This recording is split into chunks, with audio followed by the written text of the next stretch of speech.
नई Delhi railway station पर 15 फरवरी को देर रात हुई। भगदड़ में 15 लोगों की मौत हो गई और 10 लोग गंभीर रूप से घायल हो गए। यह घटना उस वक्त घटी जब प्लेटफार्मों पर अत्यधिक भीड़ जमा हो गई थी, जिसके कारण भगदड़ मच गई। प्रारंभिक रिपोर्ट्स के मुताबिक प्रयागराज जाने वाली ट्रेनों के कारण प्लेटफॉर्म पर भारी भीड़ थी।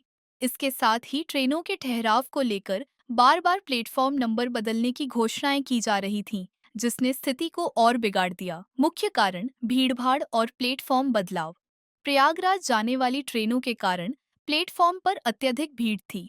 ट्रेनों के ठहराव को लेकर बार बार प्लेटफॉर्म नंबर बदलने की घोषणाओं ने स्थिति को और बिगाड़ दिया। इससे यात्री भ्रमित हो गए और प्लेटफॉर्म पर अधिक संख्या में इकट्ठा हो गए। लेट ट्रेनें और स्पेशल ट्रेनों की घोषणा। 3 प्रमुख ट्रेनों के देरी से आने के कारण यात्रियों की संख्या और बढ़ गई। इसके बाद स्पेशल ट्रेनों की घोषणा की गई, जिससे लोग ट्रेन पकड़ने के लिए दौड़ने लगे और सीढ़ियों पर भगदड़ मच गई। अवैध यात्री। कई बिना टिकट यात्री प्लेटफॉर्म पर चढ़ने की कोशिश कर रहे थे, जिससे स्थिति और जटिल हो गई। बिना टिकट यात्री ट्रेन के दरवाजों पर भीड़ लगाए हुए थे, जिससे स्थिति असहनीय हो गई।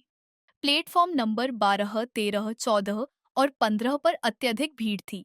जब ट्रेनें लेट हो गईं, तो यात्रियों की संख्या और बढ़ गई और स्पेशल ट्रेनों की घोषणा होते ही लोग प्लेटफॉर्म पर भागने लगे। इस दौरान सीढ़ियों पर भगदड़ मच गई, जिससे कई लोग गिर गए और रौंदे गए। रेलवे प्रशासन ने स्थिति को भगदड़ जैसी स्थिति बताया, लेकिन बाद में यह पुष्टि की गई कि कई लोग घायल हुए हैं और उन्हें अस्पताल भेजा गया। रेलवे की प्रतिक्रिया। रेलवे प्रशासन ने घटना को भगदड़ की स्थिति से ज्यादा भगदड़ जैसी स्थिति करार दिया और इसे अफवाह कहा। हालांकि बाद में घायलों की संख्या और मृतकों की पुष्टि की गई। इस घटना ने यह सवाल भी खड़ा किया कि बिना टिकट यात्री कैसे प्लेटफॉर्म पर पहुंच गए और स्थिति को नियंत्रित करने में रेलवे प्रशासन की चूक क्या थी। रेलवे ने रात 12:30 से स्पेशल ट्रेनें चलानी शुरू की और स्थिति को नियंत्रण में लाने के प्रयास किए। इस घटना ने यात्रियों के लिए सुरक्षा इंतजामों और रेलवे की जिम्मेदारी पर कई सवाल उठाए हैं।